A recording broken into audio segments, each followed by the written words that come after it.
Seria o Homem de Aço de John Byrne até hoje a melhor origem do Superman? Ou a gente tem alguma outra origem que é melhor? É o que eu vou mostrar hoje com essas duas origens do Superman. Bem-vindos de volta a Batatinha Comics e acompanhem. Bom, um tempo atrás eu tinha lido essa origem do Superman aqui, que saiu na saga do Superman volume 1, e chama O Homem de Aço, é uma minissérie em 6 números, escrita e desenhada pelo John Byrne. Eu li no começo desse ano e eu não achei tão legal.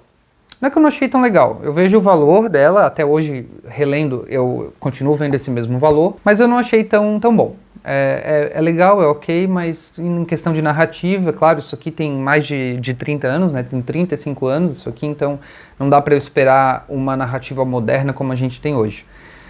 Mas aí, relendo, agora, poucos dias atrás, eu gostei muito mais.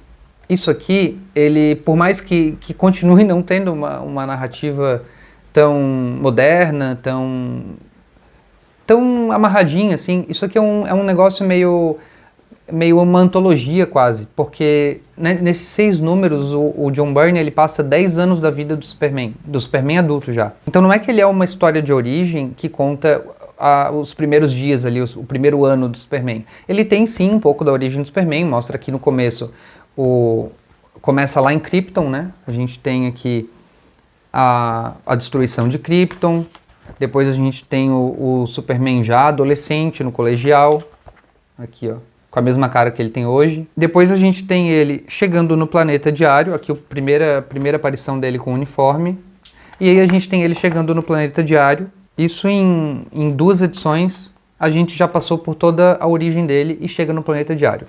Depois que a gente chega no planeta diário, a gente tem mais 4 histórias que cruzam um espaço de 10 anos. Então são pequenas fotografias assim da história do Superman e não uma narrativa contínua. São histórias legais, mostra o primeiro encontro dele com o Batman que está aqui. Inclusive o Batman faz um negócio muito legal nessa história, onde ele e o Superman, eles se bicam, né? É o que acontece sempre que 2 heróis se conhecem pela primeira vez. Só que o Batman está tentando impedir uma vilã chamada Magpie. E o Superman vê o Batman como um vigilante, como um fora da lei, e ele quer parar o Batman. Só que o Batman fala para o Superman que ele tem um campo de força em volta dele, que se o Superman encostar um dedo nele, uma pessoa vai morrer, uma pessoa inocente vai morrer. Tem uma bomba em algum lugar que vai matar uma pessoa inocente. O Superman fica incrédulo com aquilo, porque ele acha um absurdo, ele não conhece o Batman ainda, acha um absurdo isso acontecer. Mas no final dessa edição é revelado que o Batman tinha colocado uma bomba nele mesmo.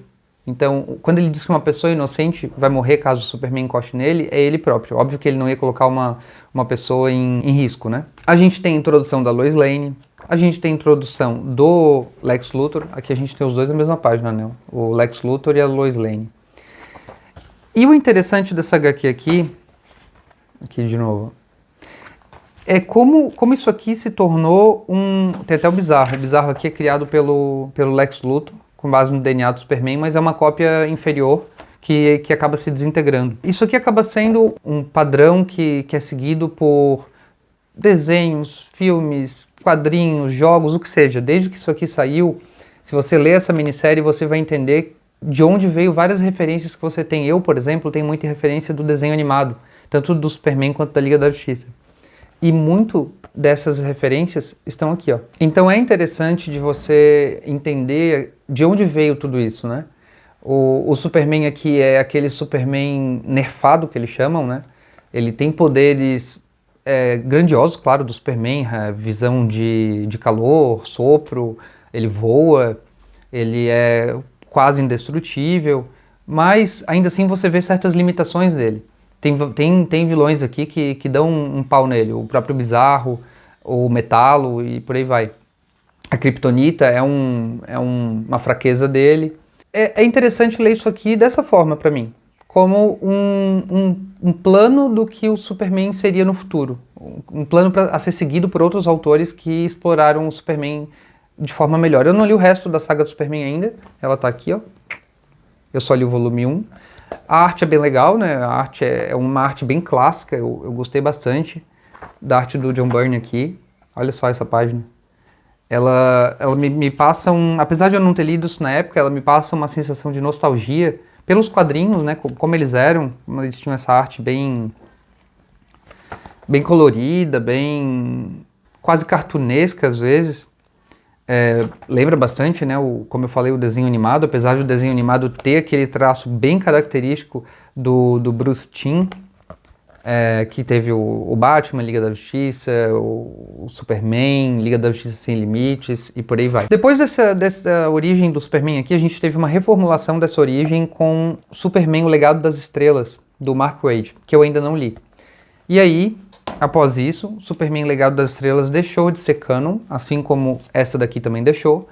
E essa daqui, Superman, Origem Secreta, do Geoff Johns, passou a ser a origem canônica do Superman pós-Crise nas Infinitas Terras. Então ela substituiu os elementos que entraram aqui, substituíram essa, e essa daqui já havia sido substituída pela Legado das Estrelas. Isso aqui eu achei muito foda. Isso aqui é muito bom. Eu tinha bastante preconceito com o Geoff Johns uns anos atrás. Eu achava ele um autor bem mediano, assim, bem feijão com arroz e tudo mais.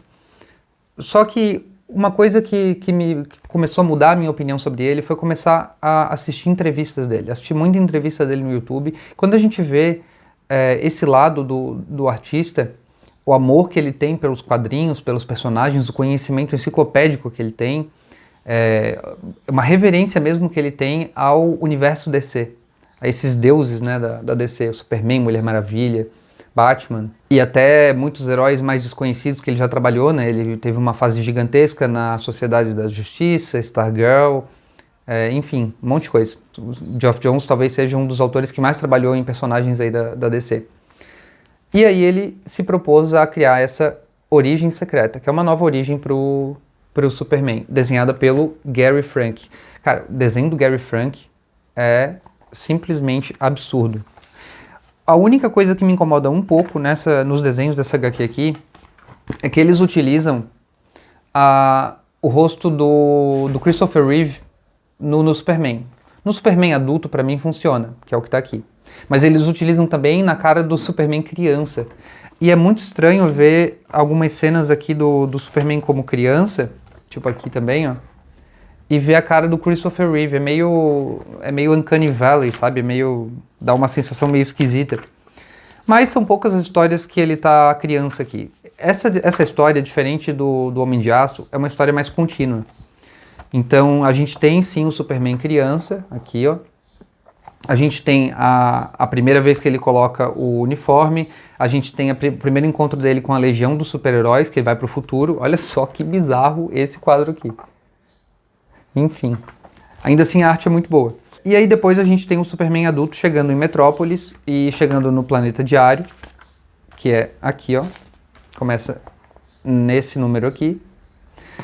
E a partir daqui é quando a HQ fica boa pra mim. Não que não fosse boa antes, mas esses, acho que são 6 números, a mesma coisa que o Homem de Aço. Os 2 primeiros são voltados mais pra infância dele, e a partir do terceiro em diante, ele já tá adulto, já chegou em Metrópolis, e a gente vê a relação dele com o povo de Metrópolis, ele se tornando um herói mesmo na cidade, a relação dele com a Lois Lane, com o Lex Luthor, com o Jimmy Olsen. E isso aqui é muito legal, porque quando ele chega a Metrópolis, a gente não tem só o Superman como um herói chegando em Metrópolis, a gente tem o Clark Kent, garoto da roça de Smallville, chegando na cidade grande. E esse choque de cultura entre a vida que ele tinha em Smallville e a vida na cidade grande é muito bem representado aqui nesse quadrinho.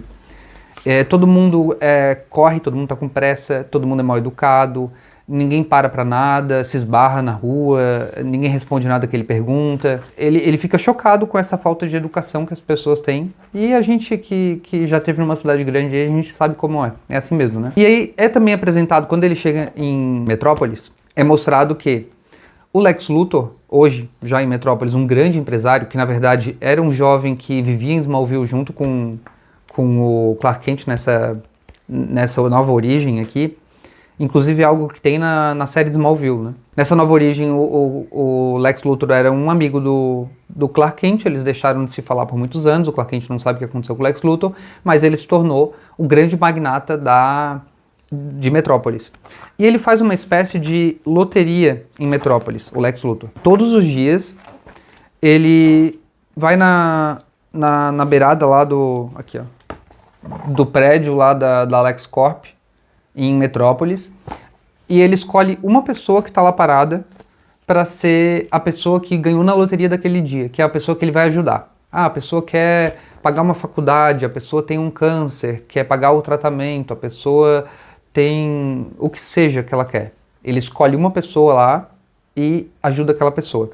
Isso faz com que ele seja endeusado pela população de Metrópolis, e ele gosta desse endeusamento, ele gosta do poder que isso traz, ele é bem egocêntrico, narcisista, ele é um personagem que tem todas essas características, mas que aqui é muito bem retratado, ele é além disso. E uma das coisas que é melhor retratada aqui nesse quadrinho é a inveja que ele tem do Superman.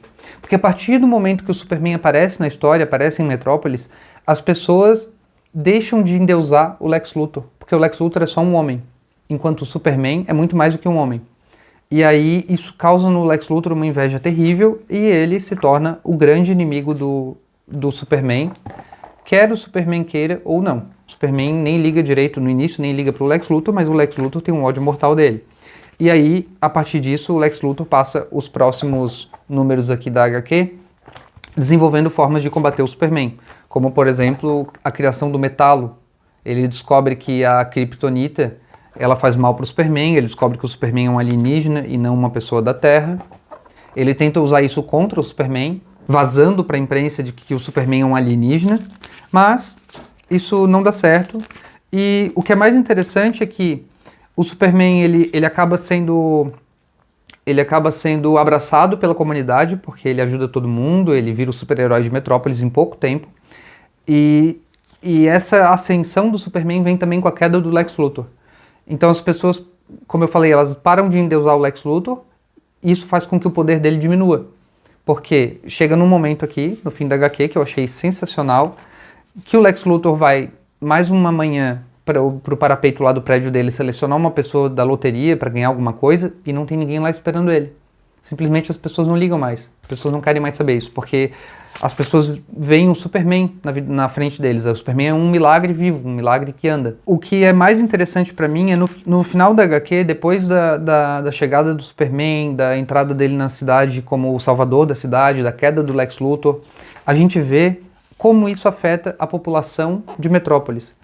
A gente tem uma cena que é um espelho de uma cena do começo da HQ, onde a gente vê a população de Metrópolis interagindo entre si nas ruas, e a gente vê que o Superman trouxe uma esperança para esse povo e trouxe com isso educação, paciência, as pessoas se cumprimentam, as pessoas param a corrida delas para o trabalho, do trabalho para casa, para olhar o céu para ver o Superman passando.